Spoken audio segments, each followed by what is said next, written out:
What is up, my ninjas? This is Majin AN here with the FANTage update. We're still doing the AFC edition of it, so now we'll continue with the AFC East after doing North and South, which has a lot of fun fantasy value and very strong fantasy values for championship teams or that can determine championship teams. Especially if we go to the first place team on the AFC East. First place, Buffalo Bills, and one of the top teams in the league. Let's start with Josh Allen on an MVP run. Josh Allen has been performing very well, and just like last season, he is a must start. While he regressed a little bit, he's still in must start territory and is a very versatile QB. So, yeah, if you have Josh Allen, don't start any other QB over Josh Allen. Like he might have a bad game or two, but he still produces very good games. So yeah, that's in question. The receiving core in the Bills, pretty impressive. The Bills got a very good receiving core, especially fantasy value wise. But it might affect some members might be affected by the growth of and usefulness of other members. Let's start with Stephon Diggs. Stephon Diggs is normally must start. He was just like the best receiver in fantasy last season. He hasn't scored a touchdown yet, but he still makes double digit points every time. I still think he'll be must start. We just gotta wait for him to score his first game. So yeah, there's that. Must start. Emmanuel Sanders was just recently added to the Bills, and he's startable. In case you don't have any other must start option, he's very startable. But his game is also touchdown dependent and yardage dependent. But yeah, he's startable for the most part. Gabriel Davis has good flex. So Gabriel Davis has good flex service. A playmaker, so you can usually expect random spurts of good plays. And then there's Cole Beasley, J. Cole Beasley, one of Josh Allen's trusted targets. So he usually has pretty decent fantasy value as a flex. However, he hasn't been targeted much by Josh Allen lately. Possibly due to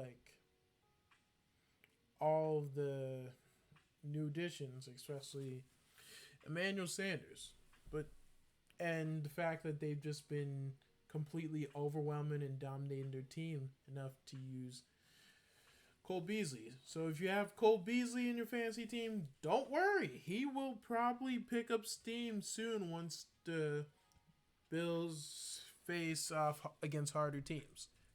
He still has good fantasy value since he's one of Josh Allen's favorite targets.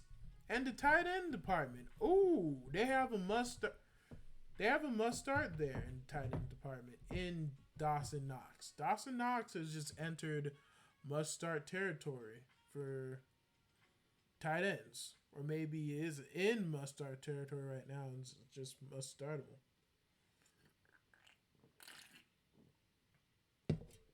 Has had a touchdown in almost every game.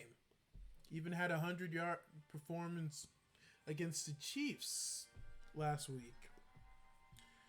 Dawson Knox has become one of the premier tight ends in the league, possibly, and he's become one of Josh Allen's favorite targets. However, just like a certain tight end in a certain green team, he might be TD dependent, so we still got to observe that. Other than that, Tennessee Titan has a lot of the Buffalo Bills have a lot of value in the fantasy value in the receiving core. As for the running back game, it's a little frustrating or weird because both running backs, Devin Singletary and Zach Moss, gets the same amount of carries.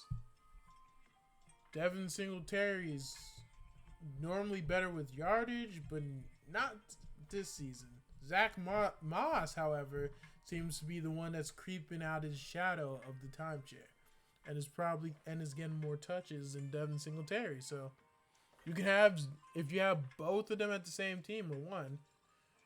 Mainly, Moss is the super startable one. Singletary has occasional flex, but Moss is startable or flex. He's good. He has a better scoring percentage, and yeah, he gets to the end zone quickly, and he's better with pass catching so far. So yeah,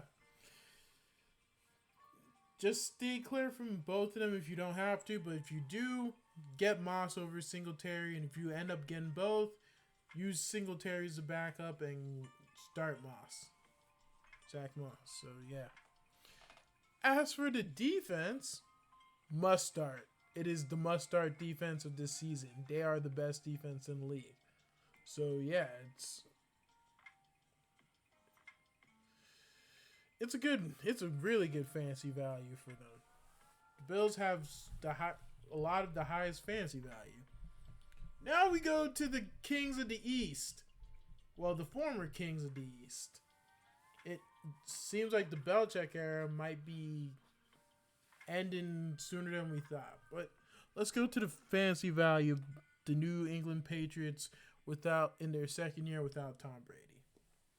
Quarterback wise, rookie Mac Jones has been impressive. He hasn't been like super good or super bad, but he's been acceptable. He's not startable yet, but he might end up startable in the future. But for now, he is not. He's just like good backup potential. He's not really like startable or super usable right now. So you gotta like keep him stashed.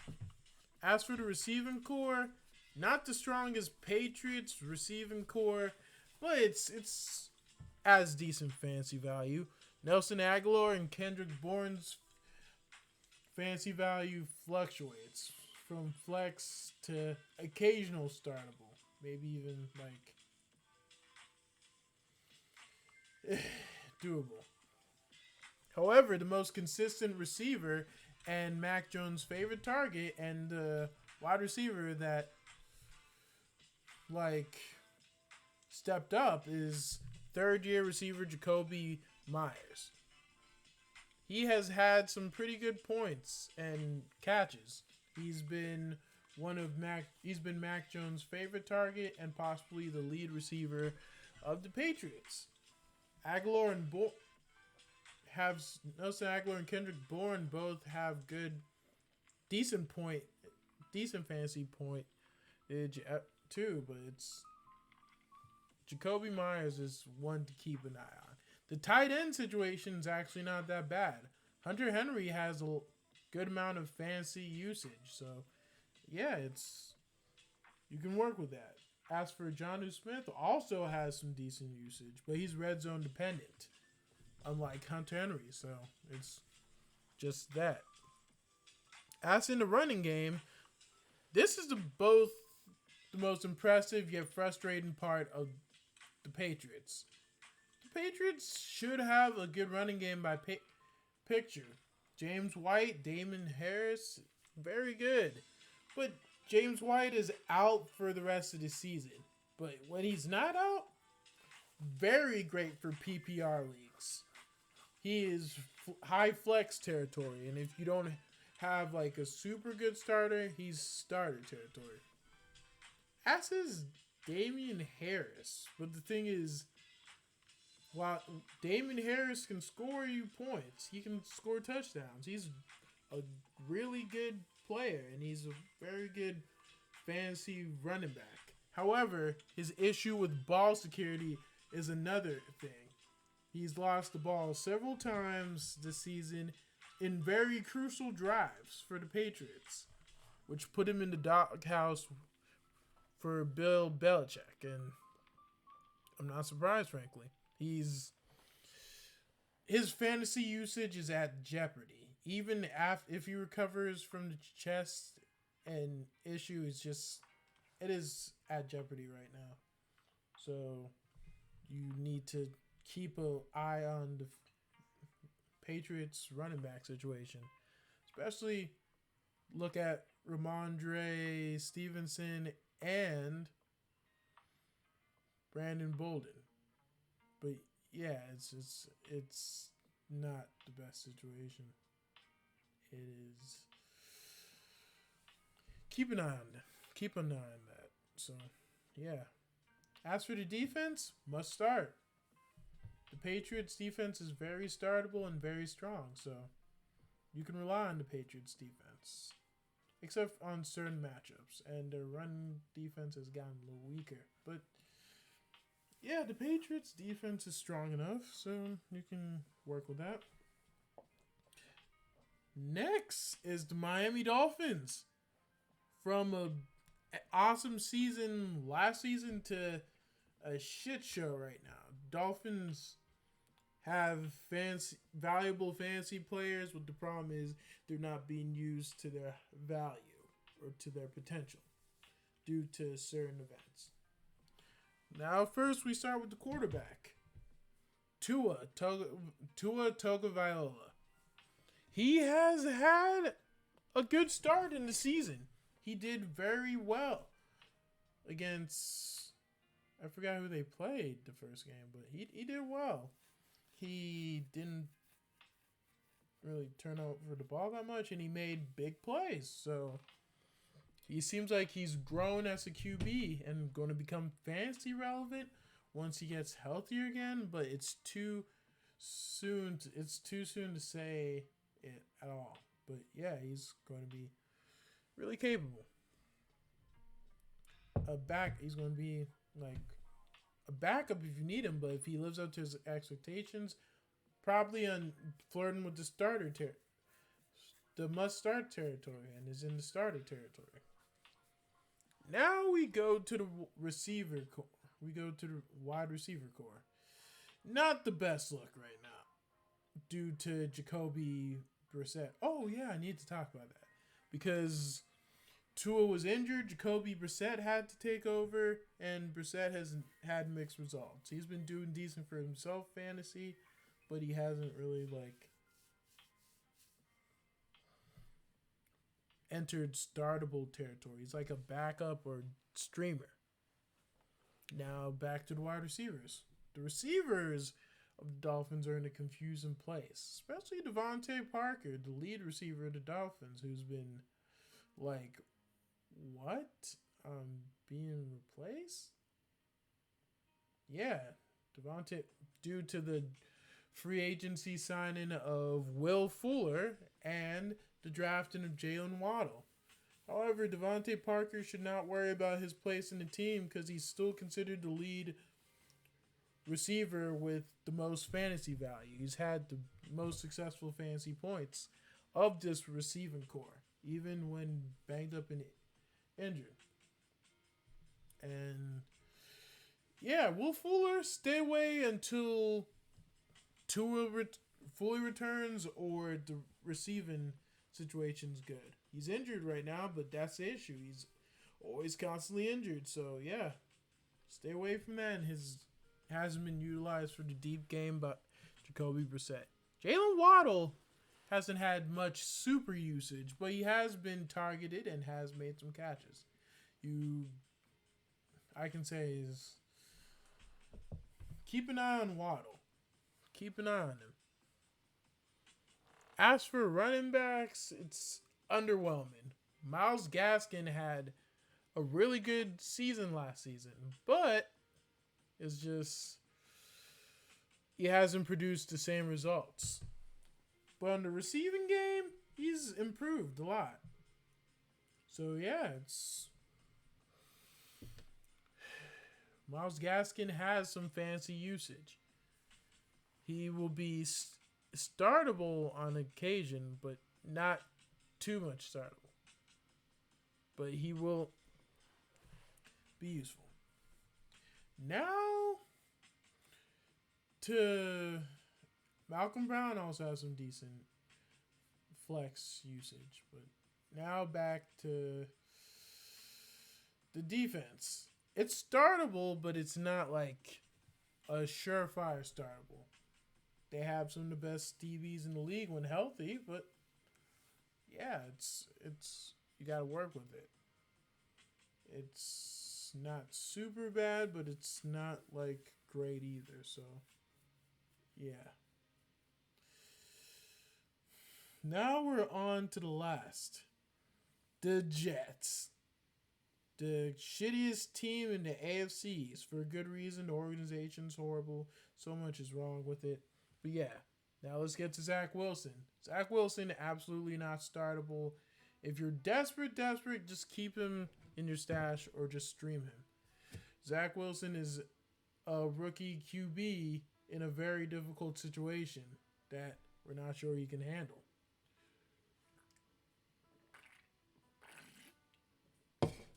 But he shows flashes of brilliance, but stay away from him fantasy-wise.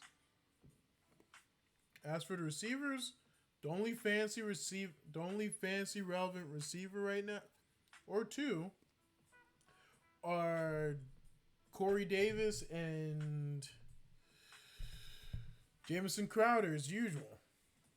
However, Elijah Moore is a player to watch out for, so yeah, you got to look out for him. And Corey Davis, lead receiver, good fantasy value. If the Jets passing game is good enough. So yeah, go for that. Jameson Crowder, old reliable. Denzel Mims is another another Jets player that you should observe.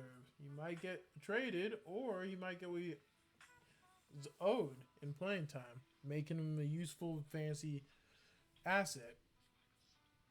But yeah, avoid the Jets receivers unless Corey Davis is on your team.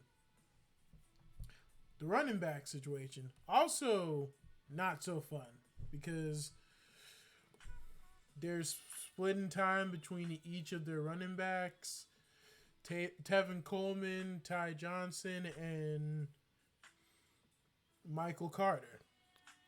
They each have decent flex value when the running game has a good opponent to go against. But out of all of them, the most valuable flex valued player for the Jets running backs is Michael Carter. Michael Carter has, just like Ty Johnson, Michael Carter has really good receiving ability. And he's a good runner. Possibly the best running back they have right now. So, yeah. That's that. And Jets defense, yeah, don't even trust it. They're decent when the matchup calls for it, but don't go for it. It's not great. And that is it for the AFC East for FANTage. I hope you had a good time. We're almost done with the AFC edition of FANTage, and we'll go to the AFC West.